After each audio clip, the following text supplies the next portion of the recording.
Hi guys, welcome to another edition of Too Many Cooks with me, Charles Burns. And today I've got Sam Evans with us, or with me, I should say. Welcome to the podcast, Sam. Thanks. And I mentioned how this came about. I always find it interesting how this came about. I think one of your colleagues, Juliet, reached out to me in relation to a piece you guys were doing on entrepreneurs and different things, and we've kind of built a little bit of relationship. And then she mentioned in passing that you had, because you're the manager of the company, right? You had decided to create a policy whereby your colleagues could work from anywhere in the world as long as they give you certain notice, but other than that, they're good to work anywhere in the world. I'm like, that's interesting. I like to hear interesting ideas and why that's come about, and that was the catalyst. So I guess maybe let's start from there. Why did you think about that? What does that mean for you? And from a business perspective, from a professional, personal perspective. I think that when you set out to start a business, you kind of have a dream of giving yourself a better life with better choices. I think that's where I came from, and you never really set out to employ people. And when I started the business and I moved into employing people, they were asking me about holiday forms, and I was like, well, "What do we need a holiday form? Just tell me when you're going on holiday." And how many days a year can I take? I was like, well, how many days a year do you need? It's about relaxing. And if you're telling me you need a break, and I'm looking at your performance and I'm like, this person is stellar, right? They need a break. Off you go. Tell me where you're going, how long you're going for. So it was born out of my hatred, basically, for when I worked in companies, finding it very difficult to get holiday time that I wanted when I wanted it and when I felt that I actually needed it. And then it always used to piss me off having to use holidays at Christmas. I was just like, wow. So I have to use an allocation of my time to celebrate Christmas with my family, which I always found really harsh. So our guys get 2 weeks off on the business at Christmas because that's the most important time of the year. They should be spending it with their family and their friends and celebrating the year that they've had and looking forward to the year to come to. And my business is all about creating that philosophy. So with regards to the work from anywhere sort of policy, I'm a bit of a hippie at heart. I'm not particularly a fancy person, and I love going to Ibiza, and I literally can go to Ibiza and I can work. I can work for Ibiza. I can go to Ibiza for a week and work, and I find it less stressful, me as a person, to be able to work when the work needs to be done and it not affect who I'm with. I'll just take myself off and I'll do it, and I'll allocate a fixed amount of time to it. I don't put any stress on myself going into the holiday. I don't worry about it whilst I'm on holiday, and I don't put any stress on myself when I get back from my holiday. So it's important to be able to offer those benefits to my guys and their own mental health, for them guys to be able to choose what they're doing with their time and whether that's on work time or not on work time. So if they want to go for a city break and they want to fly on a Thursday and work from Barcelona on Friday, as long as they've done their work, they don't need to take time off. It's cool. That's awesome, man. That's awesome. And so what other so I understand the rationale behind that, and then Juliet in passing mentioned you had some history with mental health yourself. How would that, I guess that has a significant impact as to why you think this way. Can you tell us a bit more about that and how that shaped your views on work and life and these sorts of things? Yeah, I mean, I started to suffer with my mental health at quite a young age. It started with insomnia. It was all linked to an accident that I had with a child. That was I had a terrible accident as a child. I ended up in intensive care and I nearly died, to be fair. And I had the whole going down the tunnel experience, all of that really dark stuff that I dealt with a long time ago. But it caused me insomnia as a teenager. And obviously at that age, you've not got the capacity to be able to think about it and relate the two. How could you do that?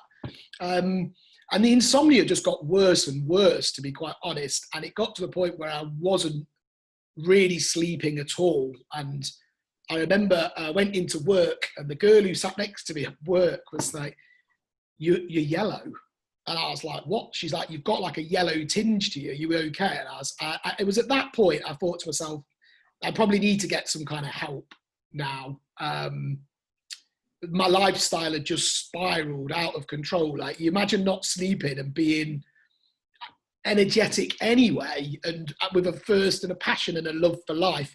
It was a really bad mix, and I just found myself, I drink all the time, all the time, and was like, literally, it was like water. It had no effect on me. It was crazy, right? I could go out all night and go home for a shower and go to work and still be the top performing salesperson on the floor.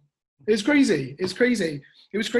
Do you think that further fueled it because you're like, well, I'm still the best, so like, what difference does it make? It was nuts. It was nuts. I remember when I quit, my director. What were you selling? Dreams. We were selling dreams. We were literally glazing or like what? Yeah, cold calling all over the world, selling dreams. It was early days SEO on websites and web platforms, really early stuff. I mean, anybody that went for it could like get basically their key search term for their industry forever because nobody else had even thought about it at that point. And it was easy. It was easy if you knew how to do it. It was a very hard job, but it was easy to sell. For sure. I spent time on the back of the CEO's yacht in Cannes. I was 23, and I was just literally like, it felt like I was earning footballers' money as a crazy young man, and I didn't know what to do with myself. I was in this penthouse apartment. It was, from the outside looking in, I had everything anybody could have ever wished for. I just couldn't sleep. Were you happy at that point, do you think? Oh, I was terribly sad. I was miserable. I thought that life was about what the logo was on your shirt, how shiny your shoes were, where you drank, how much you spent at the bar, like just on meaningless stuff. And to relate it back to what you're saying, I think that my life has always been spent with people telling me, no, you can't do that. You're not. I went to the careers advisor at school, told me I was too common to go to the university that I wanted to go to her.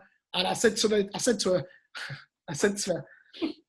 it's crazy stuff, crazy stuff like that. The mining town, wow, he wants to go to university. Like, it's crazy. And I remember that Liam Gallagher said to his careers teacher, obviously, I've listened to a lot of Oasis at this time, that he was going to be a rock and roll star, and they laughed him out the room. And I thought to myself, if that works for Liam Gallagher, that can work for me. And I don't know whether like that was quite the right model to probably move forward with, but it was kind of, you can kind of see how I kind of ended up where I was. I'll give you an example. Like when I went to get my GCSEs, the head of year stopped me on the way in to get them and was like, nobody in the entire school teaching body knows how you got A's like that.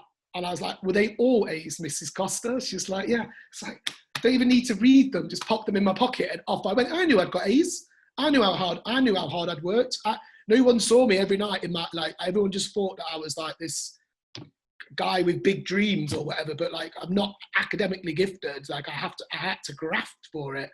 And I think moving, I did a master's degree in Australia. I backpacked the world. I literally, because I was told I couldn't. People said, oh, you can't do that. And I was like, watch this. I'm going to backpack from Singapore to my mum and dad's house without flying, just because somebody told me I couldn't do it once upon a time. And what I'm describing really is the perfect cocktail for a mess. A mess. And I was very fortunate. I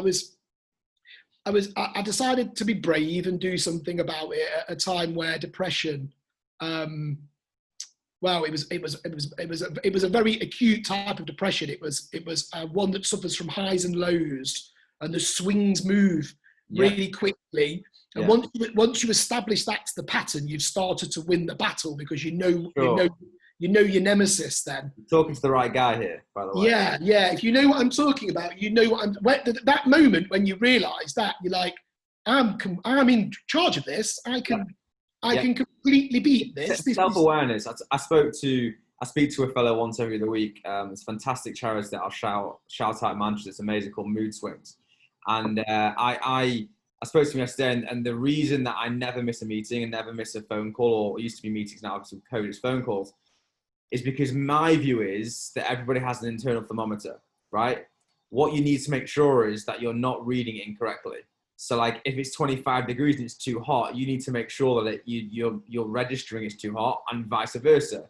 And then keeping yourself into a control zone. So these are things that someone flagged this up to me 10 years ago when I was at Tesco, a director at Tesco. And I thought nothing of it at 19, like, what are you on about? She's like, you need to make sure you'll be very successful. You got to make sure you keep yourself in the control zone. Otherwise, like things like you're saying, like you're just going to be up and down and different things, and it's going to be whatever. And now, like, I spent time in mental health hospital, and it's well documented, all these different things that I've done. This call that I have once every other week is literally just for me to make sure, from a completely objective person who's seen all the highs and lows, to make sure that I am recalibrated. So then during that next week, if I feel hot or cold or whatever the analogy might be, that is truly me feeling hot and cold. But only you yourself can know that. No pill can tell you that. No doctor can tell you that. And that's what you have to realize. And same with any diagnosis, whether it's medical, whether it's physical or psychological, you can't let it control your life.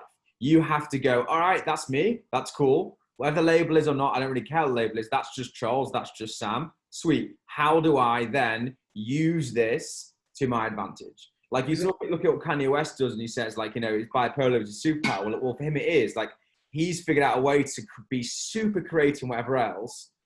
And yes, he goes off the rails sometimes, but he's trying. You can see it. The people that understand it can see he's trying not to make that happen. But obviously, as the highs get higher, the lows get lower, and it's a constant kind of thing. And people that don't understand it, that are more like they flatline most of the time, they just can't perceive someone intraday, intra-hour that has to, like I do, and if you do it yourself, but I have to constantly go every 10, 15 minutes, right? Am I drawing this? Is this right for me? Is this, like, where am I right now? Like, I have to constantly say it. And I say it to my best pal I've known since childhood, like 20 odd years. It's like, isn't that super tiring? I'm like, it isn't, because if I didn't do it, I'd end up back in hospital. Like, straightforward. Because the way my business is going now, it's running 1,000 times faster than when it did that sent me to hospital. So if I hadn't had that period of going to hospital and understanding and self-awareness is the key thing here, I'd be back in there, and for a longer time. Yeah. And I'm still working on it, man. It's a never-ending thing. You're never going to end it. And everyone's got it. Like, when people say to me, oh, I don't understand mental health, or I haven't got mental health problems, I say to them, well, how's your physical health? They go, yeah, I'm all right. Okay, let me just grab a sledgehammer and then just smack you in the kneecap. How are you going to feel then? Yeah, pretty bad. Well, that's the same for mental health. Everyone has it, but you just don't know which thing's going to affect you or how it affects you. And again, I think labeling is dangerous, because I believe you put anybody in certain environments for them and in for certain people, and they can be diagnosed as X, Y, and Z. Because nobody, that's the one thing. You can see an X-ray of your back, you can see an X-ray of your knee. All right, there's some modern techniques that show you your mental capacity, but truly, none of us understand the brain. It's so complicated. It's so unbelievably complex. And then to try and understand the nuances and everything that feeds into Sam or to Charles is a waste of time, really. Like, you just have to, as a person, as you probably have as well, how have you managed to, what was it, when did you realize, like, hold on a minute, this up and down is out of control? Because I guess, like me, at first you're like, it's just me, like, whatever. Like, everyone's talking about it, but I'm like, whatever. I realized that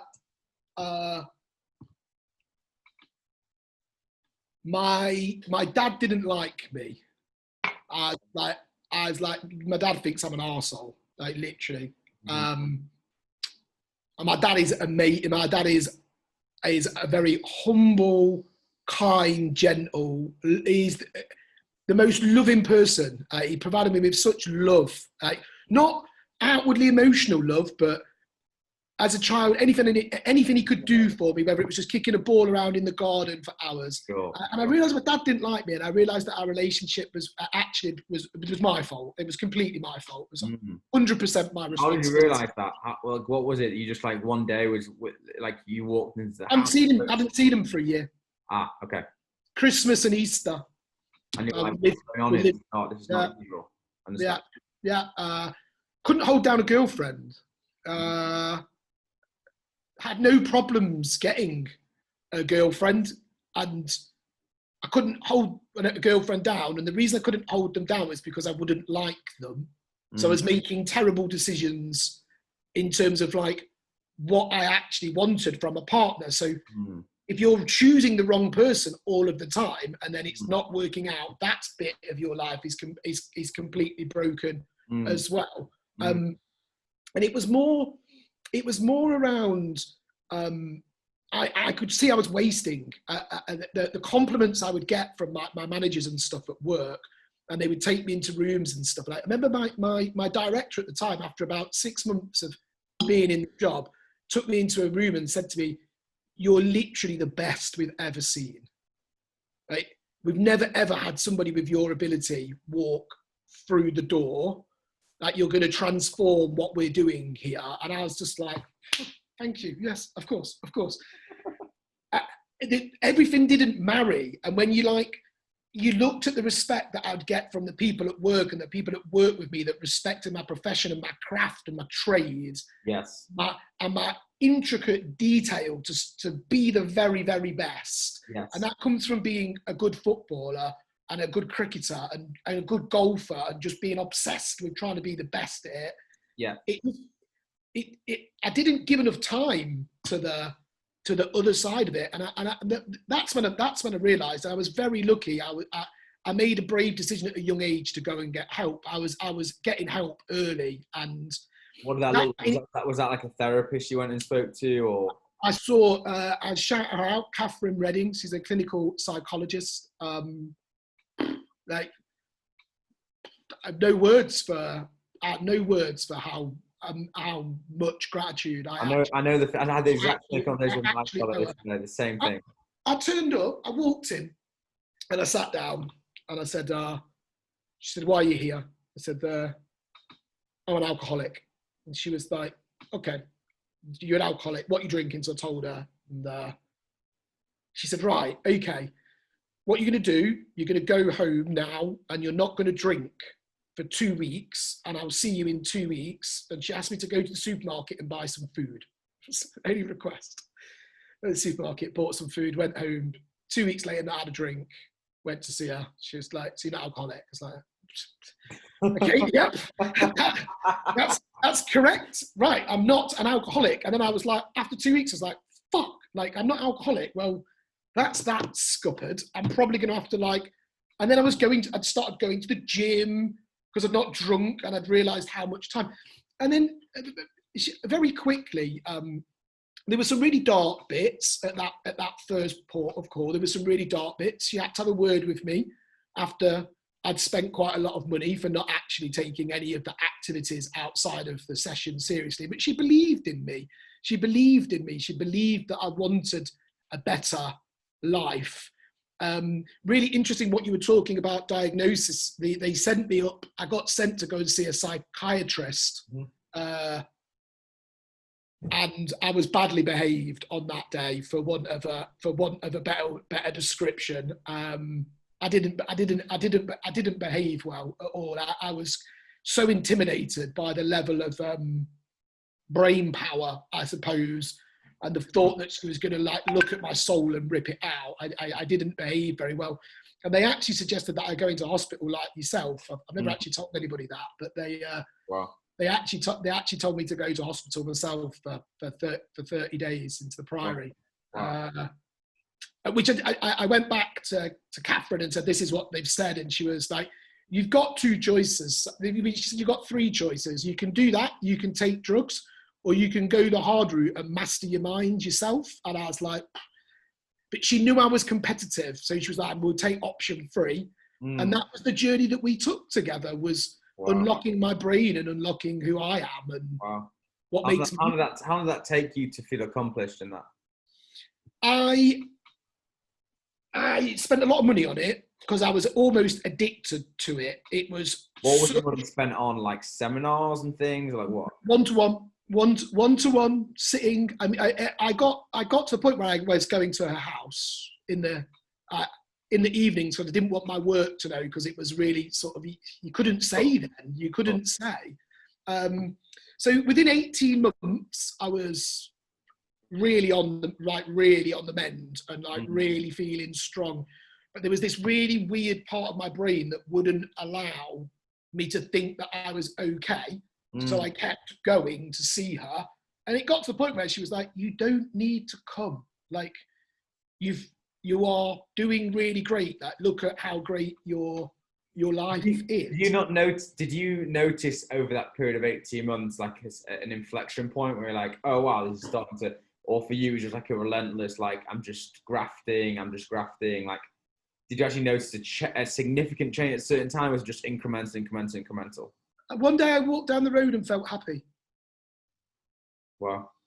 For the first time in like such an overwhelming amount of time, I walked down the road and I felt happy. And I was like, whatever. For no reason, just for whatever. No reason. Awesome. It's the most awesome feeling.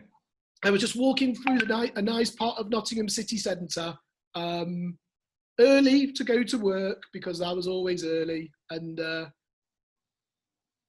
I felt happy. I felt light. I felt like I was almost like floating to work that day. So I went and quit my job. Of course you did. Yeah, I went and quit my job. Yeah, I went and quit my job. And What was your reasoning? I didn't like it. Okay. I didn't like it. It was a really pressurized. It's that same day.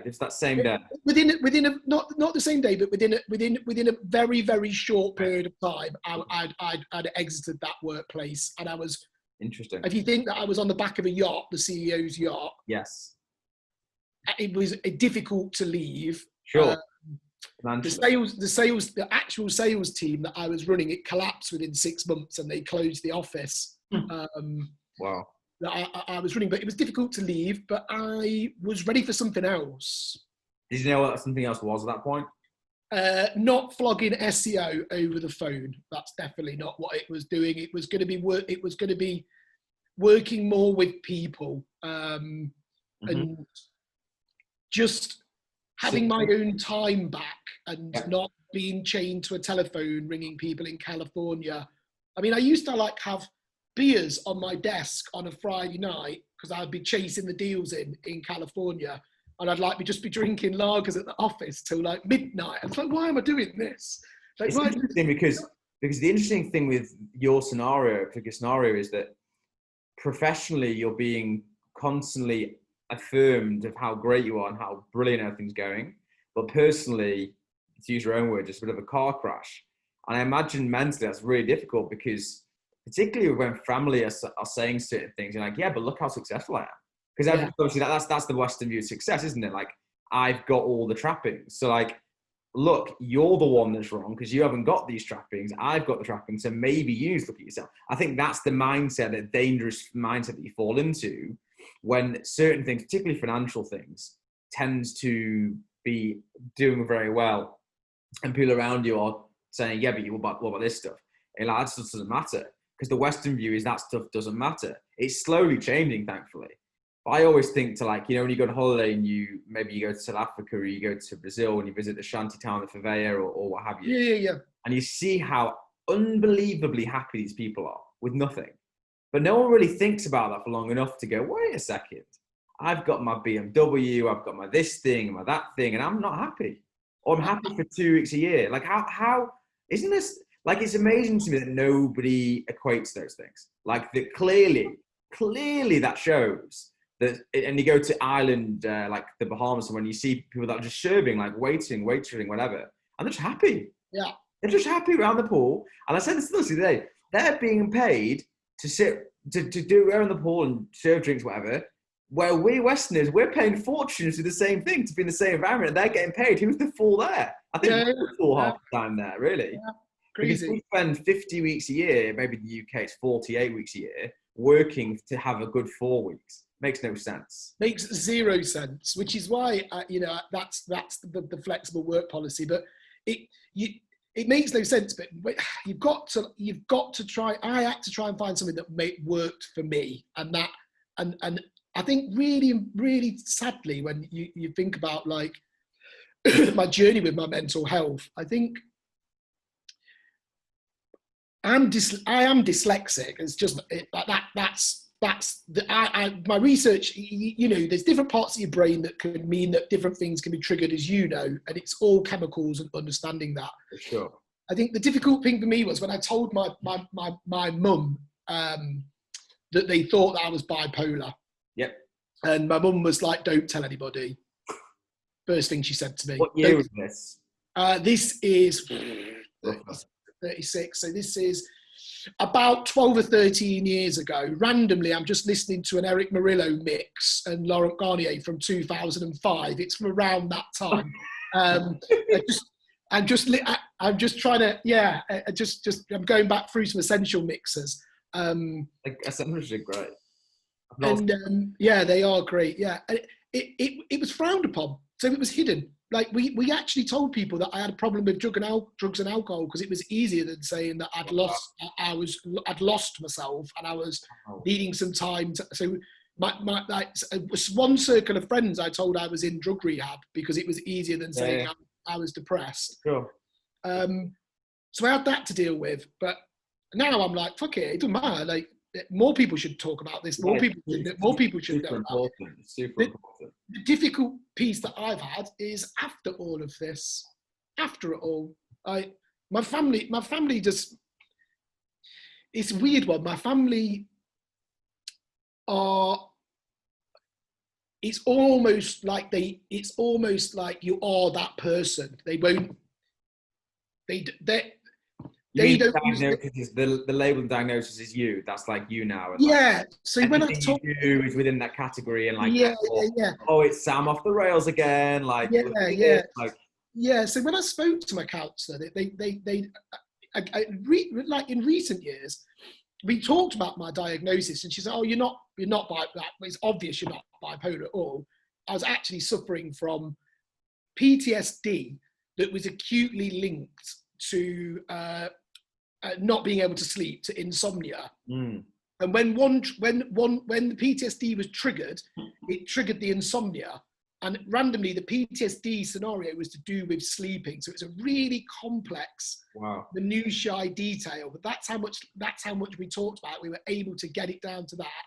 So I don't have a diagnosis. I'm somebody that struggles with PTSD and insomnia if I don't look after myself. So my whole life is spent around making sure that nothing triggers that, so I don't sleep. And the first moment I know that I've got something on my mind is I have a bad night's sleep.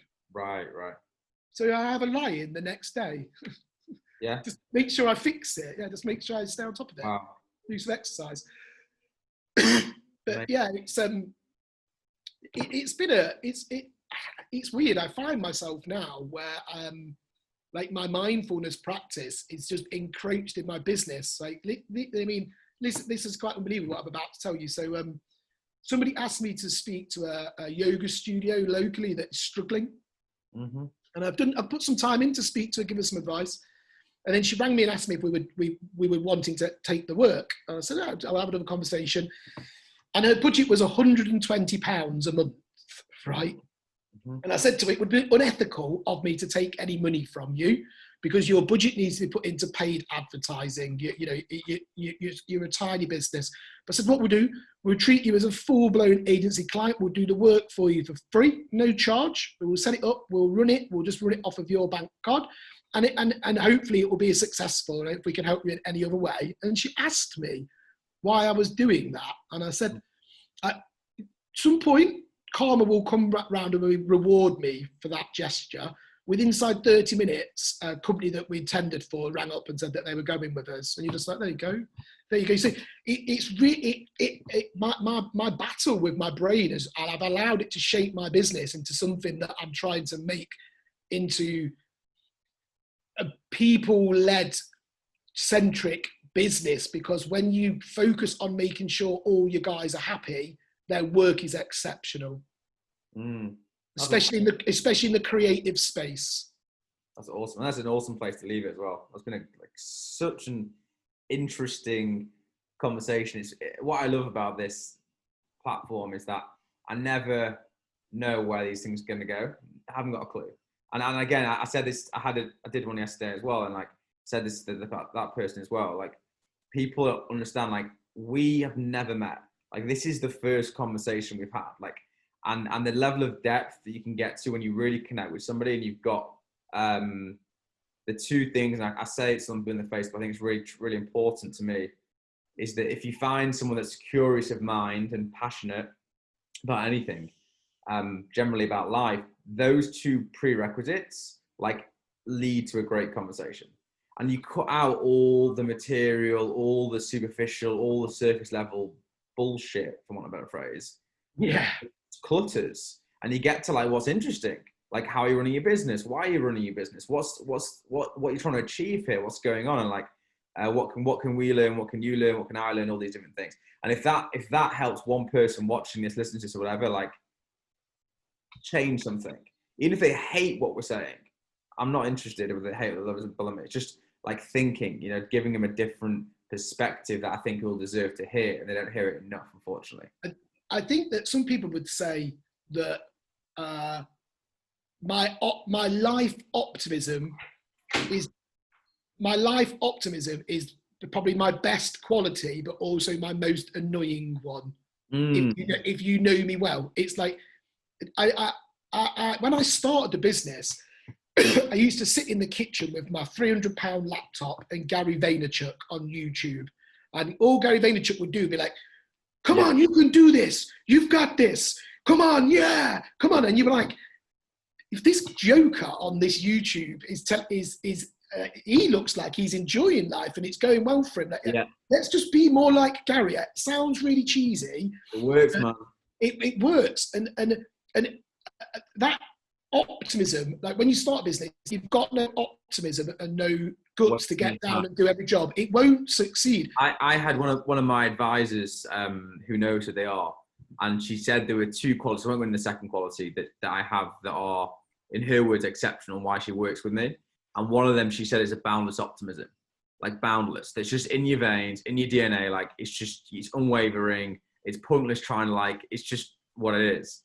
Absolutely. I know everyone that I've spoken to on this podcast and spoken to now, at this point, depending on when I released this episode, but it must be 30 people easily. I can't remember how many, maybe something like that. And every one of them has that prerequisite of passionate and curious mind.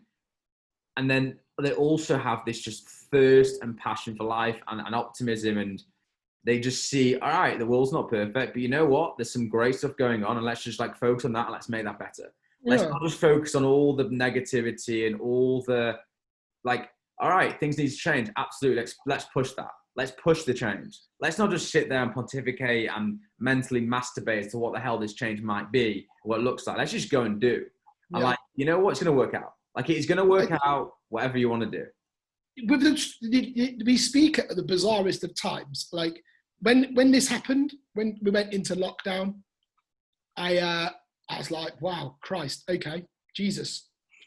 Who'd have thought this was going to happen? Yeah. And then I was like, it'll be okay. We just need to make some decisions, and we need to make some decisions quickly, and let's go for it. Let's bring forward all the plans from 18 months, even though cash might dry up and we might lose all the clients, but we're going for it. Yeah. We took to give you your listeners an understanding of my core belief around business and kindness, was people need their social media running. Our clients need their social media going. They need their marketing. They need any possible activity that's going to draw them business at the moment. Sure. So we decided at the start that any client that we can't afford to pay, or we need to pause the invoicing, or what we need to cancel, whatever, we said to them, it's okay, we're here. This is a scary time for us as it is for you, but the one thing you can't do right now is switch your marketing off. Yeah, it's suicide. yeah, we might as well put the nail in your coffin. So what I'm prepared to do is I'm prepared to work for free. I said, we'll do the work for free. We won't invoice you. We won't charge you. We're going to do it for free. We've got one client left to unfurlough back into our business, for want of a better description. Yeah. We worked hard with local retail outlets. We managed to turn, believe it or not, someone that specialises in colonic irrigation. We managed to turn her into a Zoom business, and she sends me the most wonderful messages. And that's what we did. And what that's meant for our business is we were flying in February, flying in March. We got smacked by a train. And I said to my board, I said, we will recover our position by Christmas. That's how quickly we will do it. And they said, how? I was like, with kindness, this is how we're going to do it. It's going to be fine. And I was holding their hand as opposed to them holding my hand. And we've recovered. Like we're back in growth.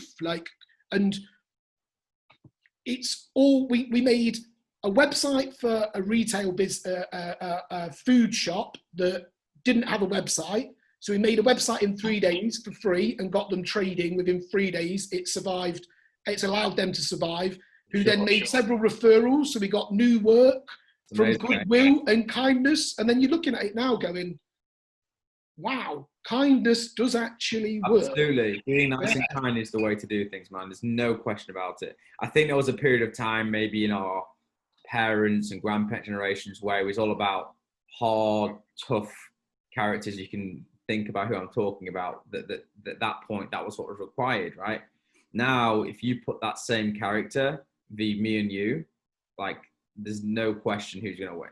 There's no question. It just doesn't translate to the new world where people that have the money care about who's actually behind the company, who's in the company, what's that company doing, what do they care about, what do they stand for? Because there's 1,000,001 people doing the same thing. So it's all about they're saying they're kind and they're saying this, but what are they doing?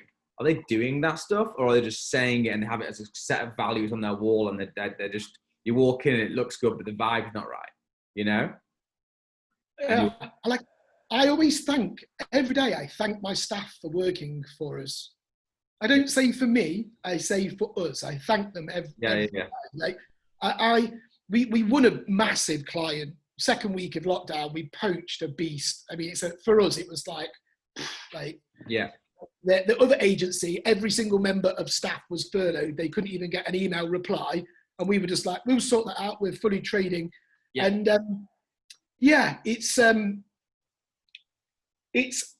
sent me an email, the chief exec, he sent me a WhatsApp, and he said, could you do this for me straight away? And I replied with, I've sent it up the chain. And he rang me and he was like, you've sent it up the chain? And I was like, yeah, it's gone up the chain. And he was like, that doesn't make any sense. Well, James, it's gone to somebody that can do it. So you've asked somebody that can't do it. It's gone upwards to someone who can do it. And then it'll come back down to me, who can't do anything, to just send it to you and take all the glory. Sure. And he was like, never thought of it like that. And I was like, I said, I work for the business. They don't. Yeah, they're not working for me. We're all working together on one common goal. Yeah. And if we're all happy, the business performs at its optimal level. For sure. Listen, man, that's just been such an interesting experience to hear you talking, and hopefully cathartic for you also to kind of so we don't always think about these things, probably you and I do, because I gather you're very introspective given of what you're saying and how you have to be, I suppose. But thanks for sharing it. And people are going to really find this fascinating, honestly. It's just, I have, so that's cheers, man. Thank you for blogging. And if you the content studio is going to be open in a couple of weeks, hopefully. Sweet. So it'd be nice to keep in touch and Absolutely, man. Around the golf, written down, organise around the golf. That's on my agenda with you. Nice one. All right, buddy. Take care. Have a great day. Take care. Cheers. Cheers. Bye.